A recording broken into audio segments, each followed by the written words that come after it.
राम सादा नमन परम प्यारे राम परम पूज्य गुरुजन परम दिव्य आत्माएं और आप सब के मंगल आशीष लिए परमेश्वर कारण कृपा करके अपने श्री चरणों में लेकर आए हैं। उनका बारंबार धन्यवाद, अनंत बार धन्यवाद। गुरुजनों की अकारण कृपा से वे हमें इस समय मन के रूपांतरण में लेकर आ रहे हैं। उनका बहुत बहुत धन्यवाद, अनंत बार धन्यवाद, अनंत बार धन्यवाद।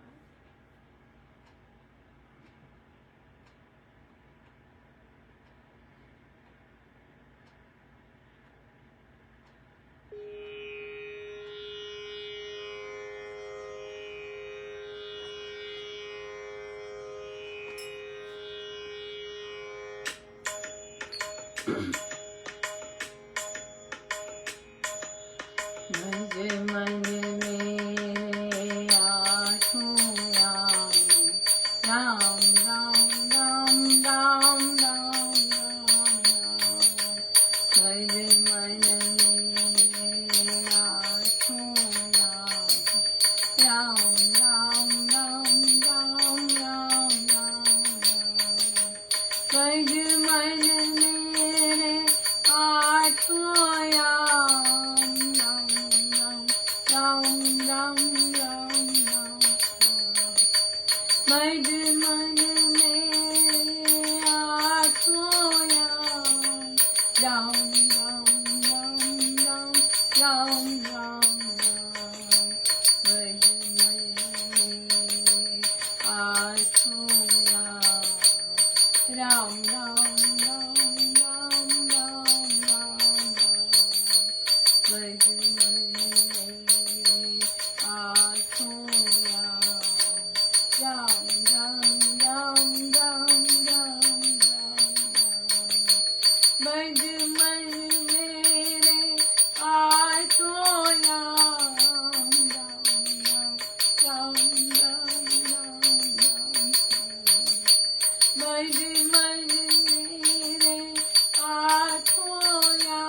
श्री प्रवचन पीयूष जी।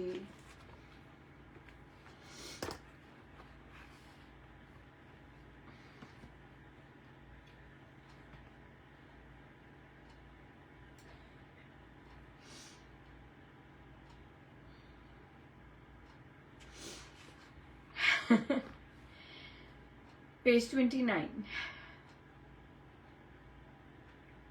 मंत्र दीक्षा के समय वचन लिया जाता है कि आराधना छोड़नी नहीं है। भगवान को नमस्कार करवाया जाता है, स्त्रियों को स्पर्श नहीं किया जाता। भगवान का आह्वान करने के पश्चात अवज्ञा नहीं होनी चाहिए। ये हुए दीक्षा पद्धति के रहस्य। हाँ, एक बार दीक्षा ले ली और उसके बाद अवज्ञा नहीं होनी चाहिए। और हम देखिए वर्षों वर्षों अवज्ञा करते हैं। और ये दीक्षा पद्धति के रहस्य ये कौन समझाता है? किसको बताने होते हैं ये चीजें? ये चीजें बतानी होती है संचालकों का ये कार्य है, राइट। जो फ्रेंड्स लेके जाते हैं ये उनका कार्य है। सही विधि से दीक्षा किसे कहते हैं, दीक्षा का मतलब क्या होता है, फिर अधिष्ठान जी मिलते हैं, उनका मतलब क्या होता है, ये सब बताना होता है। अपने आप कहाँ पता चलता है किसी को, राइट। मन सहज से अधिकार नहीं आता। वर्षों लग जाते, वर्षों करते रहते, तब भी नहीं आता। और ये नाम महात्म्य नहीं जानता। जिनको मुश्किल से नाम धन प्राप्त होता है वे उतनी ही उसकी कदर करते हैं। आध्यात्मिक विद्या को जानने वाले ही इस सत्संग में आते हैं। हाँ, महाराज की इच्छा यही है कि आध्यात्मिक विद्या को जाने, यूं ही नहीं, आध्यात्मिक विद्या को जानने वाले। बल से आत्मा जागृत होता है, बल से, ऐसे ही नहीं ऐसे कर लिया ऐसे कर लिया, नहीं। महाराज का देखिए, महाराज की सोच देखिए कि हमारा जो सत्संग है वह अध्यात्म विद्या सिखाई जाती है। हाँ, और हम उसे किस स्तर पे लेके आ जाते हैं वो अलग बात आ जाती है। लेकिन स्वामी जी महाराज के अनुसार कि ये जो सत्संग होते हैं यहाँ पे अध्यात्म विद्या के लिए साधक आते हैं। हाँ, अध्यात्म विद्या, और अध्यात्म आत्मा बल से जागृत होती है। Very very important. मूलाधार से सहस्त्रधार तक शक्ति को एक दिन में उठा देता है। जो समझता नहीं वह अनधिकारिक है। स्वामी जी महाराज के शब्द हैं, ये स्वामी जी महाराज की सोच है। जो समझता नहीं, जो ये समझता नहीं कि राम नाम में कैसी शक्ति है, वह अनाधिकारी है। गुरु कृपा से सब प्राप्ति होती है। Very very clear. ये लौकिक व दैवी जीवन का भी निर्माण करता है। ये स्वामी जी महाराज की सोच है। ये केवल आपका अध्यात्म, आपका परलोक नहीं सुधारता, लौकिक जीवन का भी सुधार होता है अपने आप, अगर सही ढंग से करें तो। अगर सही ढंग से करें तो गुरु कृपा से ये होता है, सदगुरु महाराज की कृपा से होगा। ये कौन है हमारे स्रोत?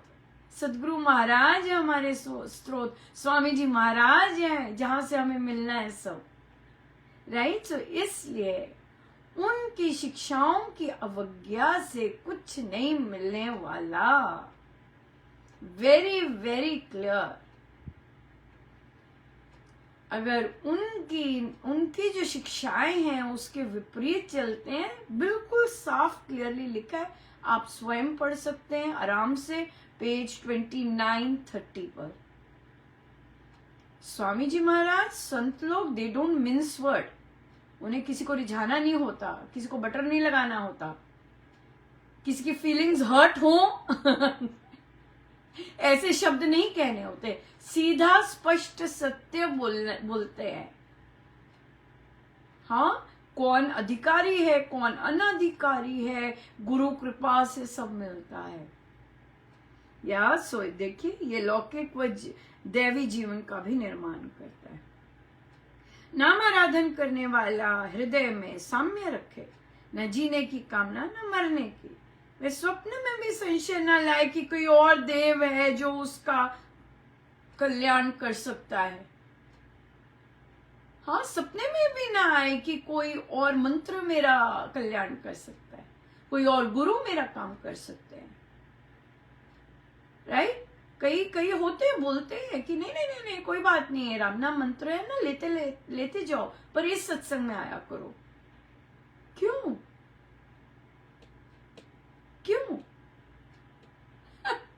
हाँ, सो इसलिए नहीं, कदापि संशय ना हो कि अन्य कल्याणकारी पथ है, बिल्कुल। हाँ, कुछ तनिक भी संशय नहीं होना चाहिए कि कोई और रास्ता मेरे लिए मंगलकारी है, या किसी और रास्ते से मुझे सफलता मिलेगी, बिल्कुल नहीं। सपने में भी नहीं आना चाहिए ऐसी चीज, राइट। सो जो भगवान का हो जाता है उसकी अपने आप उन्नति होती है। अब क्वेश्चन ये है, पता नहीं ठीक चल रहे हैं कि नहीं, पता नहीं ठीक कर रहे हैं कि नहीं। हेलो, आज्ञा का पालन कर रहे हैं? सिंपल बात है, आज्ञा का पालन कर रहे हैं स्वामी जी महाराज की। दैट्स इट, एक ही चीज कही है, सही तरह से नाम जाप होना चाहिए, नाम पर संपूर्ण विश्वास होना चाहिए, फिर मरने की, आखिरी सांस की, हर समय राम नाम की, ये की, वो की, फला की, टमका, कुछ नहीं चिंता रहती, होनी भी नहीं चाहिए, क्योंकि गुरु आज्ञा है। हाँ, फिर देख लीजिए, अपने आप उन्नति होती है, उसकी इच्छा कुछ होती ही नहीं, बिल्कुल। ये स्वामी जी महाराज की साधना है कि अपनी ऐसी उन्नति की भी कोई इच्छा नहीं रहती। क्यों? क्योंकि हर पल इतना सुंदर बीत रहा है, हर पल इतना आनंदमय बीतता है, हर पल कृपाओं से भरपूर बीतता है। तो फिर उन्नति की, या मुझे ये चाहिए, या मुझे ऐसा चाहिए, या मुझे ऐसी अवस्था हो जाए, ऐसी कोई चिंता नहीं रहती। उसमें अनन्यता होनी चाहिए। हाँ, जिसने अन्य इच्छा की, अब देखिए स्वामी जी महाराज की, ये है स्वामी जी महाराज के का स्तर। जिसने अन्य इच्छा की, उसने राम से नेह नहीं लगाया। चलो, हाँ, जिसने कोई कर ली इच्छा, उसने राम से प्रेम नहीं किया, राम से नेह नहीं लगाया। उसमें अनन्यता होनी चाहिए। उस समय प्राय सारे साधक सजल नयन थे। स्वामी जी ने शांत करते हुए कहा, प्रेमाश्रु जो आ गए, इससे तो पाप धुले। प्रथम साधना सत्संग स्वामी जी के जन्मोत्सव के उपलक्ष्य में कमलानगर दिनांक 29/3/1953 पहला साधना सत्संग 1953, हाँ, अप्रैल में, मार्च में लगा, 29 मार्च को पहला साधना सत्संग लगा कमलानगर में। Amazing, right? So beautiful. अब आप मुझे बताइए, इतनी सुंदर सुंदर सुंदर सुंदर शब्दों का, सुंदर सुंदर उच्च कोटि के विचारों का अध्ययन करके हम जब रियल लाइफ में जाते हैं तो महाराज कहते, जब धरती पे आ जाओ और इन चीजों का सामना करो। राइट? या बिल्कुल बिल्कुल। सो कितनी दया है, कितना आनंद, सुपर आनंद महाराज की सोच देखकर, और महाराज का राम नाम पर विश्वास और सब कुछ देखकर, उफ, बहुत आनंद आता है।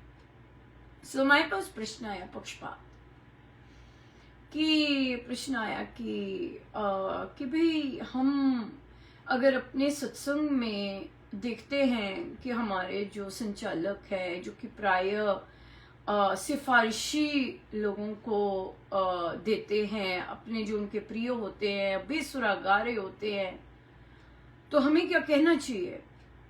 तो एक साधिका जी कहती, मैं तो कहूंगी मैं तो जरूर कहूंगी, और बिल्कुल कहना चाहिए। महाराज ने अभी सिखाया है और अभी करना शुरू हुआ है इस तरह से। सो बेसुर गाते हैं, हमारे भी है अभी एक, वे कभी तो सुर में आ जाएगा, लेकिन जरूरी नहीं। और उनको भक्ति प्रकाश जी भी गवाते हैं, नहीं है तो भक्ति प्रकाश जी भी गवाते हैं, कभी तो सुर में गा लेंगी और कभी तो बिल्कुल ऑफ। सो गारंटीड नहीं है कि हमेशा सुर में होगा, पर गवाते हैं उन्हें। राइट? क्यों गवाते हैं? और भी चीजें होती हैं।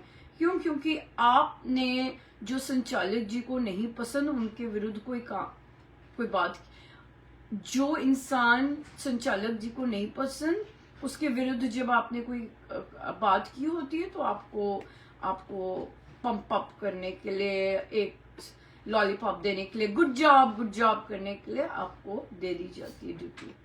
सो जरूर बोलिएगा, क्योंकि महाराज ने अपने प्रवचन में कहा है, एक साधक वह है जो संस्था को पहले रखे, सत्संग को पहले रखे।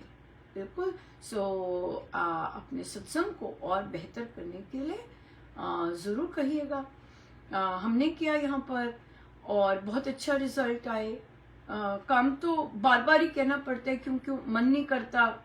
जब किसी का मन नहीं होता कि हमारा सत्संग अच्छा हो, और फिर साधना नहीं होती, वो कह नहीं पाते, वो कह नहीं सकेंगे, कि भाई बेसुरे गा रहे हैं या वो ऐसे है यू नो चलता काम करेंगे। सो इसलिए जिनमें बल है, जो साधना रथ है और जो जिनके लिए सत्संग नंबर 1 प्रायोरिटी है, अपनी संस्था नंबर 1 प्रायोरिटी है, वो बोलेंगे जी, वो बोलेंगे। सारे पुराने साधक ऐसे ही रहे हैं, वो आगे आने ही नहीं देते थे किसी को जो कि बेसुरा हो, तभी हमारे सत्संग इतने उच्च कोटि के होते हैं, राइट। वे तो कहीं ना कहीं कोई ना कोई ढीला पड़ना शुरू हो गया और साधना कम होनी शुरू हो गई कि ये सब होने लग गया, नहीं तो बहुत सुंदर रहता था। सो इसलिए बिल्कुल बोलिएगा, और सही बात है बोलना। अब यहाँ पे आता है, पर कब तक बोले अनुपमा, सुनते नहीं है। आहा, ये जब हम बोलते हैं, पर सुनते तो है नहीं, ये जब हम बोलते हैं इसका मतलब क्या है कि हम फल पे जा रहे हैं। आपको बार बार क्यों बोलना, आप तभी बात उठाइए जब वो बेसुरा गाए। जब भी कोई बेसुरा गाए आप बोलिएगा, कृपया सत्संग की महत्ता को ध्यान रखिएगा, ऐसे साधकों को लाइएगा गायन के लिए जो गा सकते हैं, जो सुर में गाते हैं, उनको बार बार भी ला सकते हैं, पर बेसुरों को कृपया ना लाइएगा। बिल्कुल बोलिएगा, राइट, बिल्कुल बोलिएगा। और अगर कोई बेसुरा है उसे कहिए, सीखिए, सोल्यूशन भी दीजिएगा कि अरे यहाँ पे सिखा सकते हैं, ये फला है, ये नंबर ले लीजिए, यहाँ पे सीखने जाएं, यहाँ पे बेटर होने जाएं। बिल्कुल बिल्कुल, ये जो चीजें ये स्पष्ट बोलनी ज्यादा अच्छी रहती है, क्योंकि हिंट्स नहीं समझ आते हिंट्स नहीं समझ आएंगे, स्पष्ट ही बोलना पड़ता है। और कई साधक हारमोनियम के साथ बहुत सुंदर, साज के साथ बहुत सुंदर गा लेते हैं, लेकिन जैसे उनसे साज ले लो तो फिर वो बहुत ही अलग रंग आता है। या सो इसलिए क्लियर बताना चाहिए कि कृपया आप इन्हीं के साथ गाइए। कई साधक बहुत सुंदर गा लेते हैं बिना साज के, बहुत सुंदर गाते हैं, उनको साज की जरूरत ही नहीं होती, इतना सुंदर गा रहे होते हैं। सो सबका अपना अपना होता है, तो जरूर बोलना चाहिए पक्षपात की बात आई तो। और क्योंकि जब तक नहीं बताएंगे तब तक हम सत्संग कैसे इम्प्रूव करेंगे, है ना, कैसे इम्प्रूव करेंगे। सो इसलिए सत्संग इम्प्रूव करने के लिए तो बोलना पड़ेगा। चिंता मत कीजिएगा, महाराज को आगे रख के, महाराज बुलवा रहे हैं, महाराज अंदर प्रेरणा दे रहे हैं, ऐसा भाव संपूर्ण रूप से रख के बोलिएगा। लेकिन फल पे नहीं जाना कि मान रहे हैं कि नहीं मान रहे, ये हमारा एरिया नहीं है। अगर हमारे अंदर प्रभु ये प्रेरणा डाल रहे हैं कि सही तरह से कीजिए, बिल्कुल। बहुत जगह पे इम्प्रूवमेंट हुई है, बिल्कुल हुई है, लेकिन या क्लियर बताना बहुत जरूरी है कि हेलो, घर से नहीं गा सकते बेसुरा गाएंगे बिना सास के, हमारा सत्संग मत खराब करो। हाँ, यहाँ पे बहुत देवाधिदेव विराजे होते हैं, अपमान नहीं करना सत्संग का, टूटा फूटा लगा के कुछ मर्जी कर दो, खाना पूर्ति कर दो, ये ऐसा सत्संग नहीं है, ये बहुत उच्च कोटि का सत्संग है। हाँ, अभी भी देखिए स्वामी जी महाराज पधारे, खिलखिला के हंस रहे, या ऐसे सत्संग है, बिल्कुल। सो ऐसे ही मत कीजिए। फिर आया कि फैमिलीज में जब कोई पक्षपात करता है, एक और चीज पक्षपात में आती है, आपके साथ कोई पक्षपात कर रहा है, you can let it go. आपको साइड लाइन सारा का सारा ट्रस्ट कर रहा है, इट्स फाइन। लेकिन किसी और के साथ पक्षपात हो रहा है, stand up for it, do not let it go, do not let it go. किसी और के साथ अन्याय हो रहा है, किसी और के साथ ऐसे आप देख रहे हैं, और अगर वो आपको अप्रोच करता है या आपके प्रेजेंस में हुआ है, आपकी प्रेजेंस में आप देख रहे हैं किसी के साथ पक्षपात हो रहा है, जरूर, थर्ड पार्टी की बात नहीं कर रहे, किसी ने दूर से सुना है, जैसे मुझे लेट्स से कि साइंस डिपार्टमेंट है, राइट? साइंस डिपार्टमेंट में किसी ने नहीं बताया, लेकिन कोई और बाहर से बता रहा है कि आपके डिपार्टमेंट में किसी के साथ ऐसा हुआ। अब ये होगी फोर्थ कहानी, किसी और की कहानी, सीधा कोई आपसे आके नहीं बोला, है ना? वहां पर आप उसी फोर्थ पार्टी को सुझाव दे सकते हैं कि ऐसे कर सकते हैं, ऐसे कर सकते हैं, वो पहुंचा देंगे, है ना? क्योंकि अब किसी और ने आपको अप्रोच नहीं किया, किसी और को कंसर्न नहीं लगा, देन यू आर फाइन। लेकिन आपके सामने कोई बात हो रही है तो आप खड़े हो सकते हैं, पर आपने ऐसा क्यों कर रहे हैं? बिल्कुल ठीक तो किया है ना? बिल्कुल सामने के सामने, आपके सामने हुआ है किसी और के साथ अन्याय, खड़े होइए उसके साथ जरूर, नहीं तो उसका हमें भुगतान करना पड़ता है, भरना पड़ता है। You will have to suffer the consequences कि आपके सामने कोई गलत किसी के लिए बोल रहा है और आपको पता है सत्य, और आप और अन्याय की बातें बोल रहे हैं, गलत बातें बोल रहे हैं, आपको बोलना है, राइट? सो ये चीज, ये दूसरों के लिए हो गई, अपने लिए चुप रह सकते हैं। फिर आता है पक्षपात फैमिली में, या फैमिली में आज बच्चों से भी बात हो रही थी, बच्चों का बुक क्लब था, वहां पे बच्चों को भी बोला कि अपने माता पिता की संपत्ति पर ध्यान नहीं देना जनाब, गंदे संस्कार होते हैं ये। और आजकल बहुत सुनने में प्रश्न भी आ रहे हैं, प्रश्न भी आया एक कि हम अपनी माँ को बार बार सुझाव दे रहे हैं, डिफरेंट तरह की सुझाव दे रहे हैं, वो प्रॉपर्टी का कर ही नहीं रही अरेंजमेंट। हेलो, अपनी आंखें ठीक कीजिए, वो आपका एरिया नहीं है, बल्कि आपको बोलना चाहिए नहीं मम्मा अपने पास रखिए, ओल्ड एज में पैसे चाहिए होते हैं, काम आते हैं। यही बच्चों को भी बोला कि मम्मियां बोलती है नहीं बेटा तेरा सहारा है, तेरे, बोलो नहीं मम्मा, ये आप लोगों का है, आपकी हार्ड अर्न मनी है, ये आपने अपनी ओल्ड एज के लिए रखना है। मुझे मेहनत करनी है कि मैं अपने के लिए भी कमा सकूं और आपको भी दे सकूं, मुझे मेहनत करनी है। ये होते अच्छे संस्कार, ये नहीं होते अच्छे संस्कार ओ मेरी मम्मी कह रही है सब तेरा ही है तो मेरी नजर ही रहे अब मम्मी के घर पर, पापा के घर पर, पापा की इनकम पर, ये वही नजर रहे। No, right? अब फैमिली में कोई पक्षपात करता है, क्या हमें वहां बोलना चाहिए? डिपेंड करता है, बोल सकते हैं कि वैसे तो ये अन्याय है, वैसे तो आप पार्शियलिटी कर रहे हैं, पर इससे मुझे फर्क नहीं पड़ता, जैसे आपकी मर्जी, आपके चयन है, पर हमें नहीं फर्क पड़ता। अगर ऐसी साधना कर सके और ऐसे बोल सके, दैट इज एक्सीलेंट थिंग, या बिल्कुल। और देखिए पक्षपात में क्या है, मैन इसमें ज्यादा सफर करते हैं। कैसे? स्पेशली बिजनेस में जो होते हैं, क्या होता है, बिजनेस जॉइंट होता है सारे का सारा, राइट? और एक कलेक्टिव अकाउंट होता है, और तो कलेक्टिव बिजनेस का बताया जाता है। जैसे कोई शादी होनी है तो वो बोलते हैं कि भी कितनी है आपकी इनकम, ऐसे पूछते हैं, तो आप क्या बताते हो? सारा टोटल बिजनेस के इनकम बताते हो। तो अगर आपसे पूछा जाए आपकी पर्सनल इनकम क्या है, नहीं जी हमारा तो सारा इकट्ठे ही है, पर्सनल क्या बात हुई, जब कुछ चाहिए नहीं, ये चीज हेल्दी चीज नहीं है। अगर बिजनेस कंबाइंड भी है तो इंडिविजुअल बच्चों के बैंक अकाउंट्स में इंडिविजुअल अमाउंट जाना बहुत जरूरी है।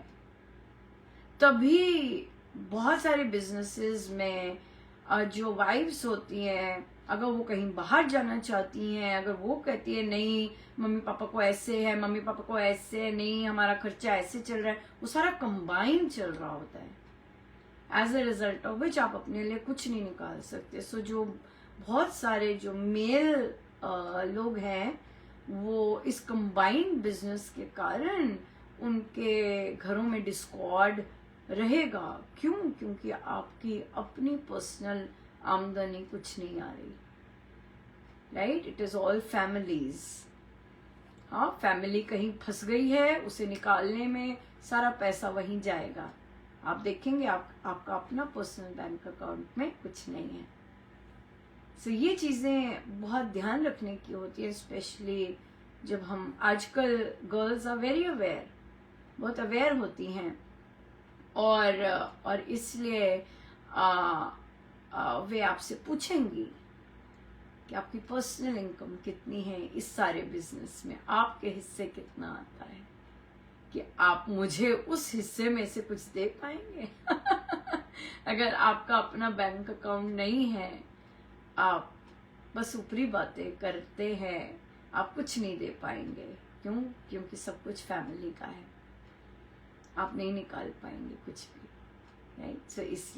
सो इसलिए ये चीज़ें बहुत इम्पोर्टेंट होती है। सो अगर वहाँ पे पक्षपात होता है, एक भाई को मिलता जाता है, दूसरे भाई को कुछ नहीं मिल रहा, देन यू हैव टू से कि ये पक्षपात हो रहा है, मेरी फैमिली के लिए कुछ भी नहीं है, लेकिन वो आपकी चॉइस है, राइट? काम तो हम भी कर रहे हैं पर आमदनी हमें मिल नहीं रही, बिल्कुल बोल सकते हैं। लेकिन आप ये नहीं कह सकते अलग कर दो, आप ये कह सकते हैं कि मुझे सैलरी दो। हाँ, मुझे सैलरी दो, ये है। बट या पक्षपात दूसरों के साथ हो रहा हो, जरूर खड़े होइएगा। अपने साथ हो रहा है, लेट गो कीजिएगा, कोशिश कीजिएगा दूसरों के साथ हम पक्षपात बिल्कुल ना करें। साधना में तो बिल्कुल भी ना करें, घरों में भी ना करें, बच्चों के साथ भी ना करें। बहुत ही पेनफुल है ये पक्षपात, आपको भुगतना पड़ेगा अगर आप अन्याय करते हैं तो। आप पक्षपात करते हैं, आप फेवरेटिज्म करते हैं, आपको भुगतना पड़ेगा, राइट? सो इसलिए हम सबको भुगतना पड़ता है और पड़ेगा भी। सो इसलिए मत कीजिएगा। ये तभी संभव है अगर हम अवेयर होते हैं कि मैं पक्षपात तो नहीं कर रही। मैं अपने 2 बच्चों को, वो मेरा सारा कहना मान लेता है, और ये इस पे मेहनत करनी पड़ती है, कहीं मैं पक्षपात तो नहीं कर रही। ये बहुत इम्पोर्टेंट है, बहुत इम्पोर्टेंट है। या सो परमेश्वर कृपा करें कि हमें सजग करें, और हम पक्षपात अन्याय लेके आता है। पक्षपात तभी होता है जब हमें द्वेष हो, लाइक्स एंड डिसलाइक्स से आता है पक्षपात। सो इसलिए राग द्वेष से आता है। सो इसलिए महाराज से विनती करें, प्रार्थना करें, या फिर जब योग करें, प्रैक्टिस करें कि मुझे ये संकल्प ले, मुझे ये सब नहीं चाहिए, या ये जाएगा। शुचिता बहुत सुंदर आती है, या बहुत जबरदस्त। सो बहुत बहुत धन्यवाद गुरुजनों का, अनंत। आइए हम सीधे होके बैठे।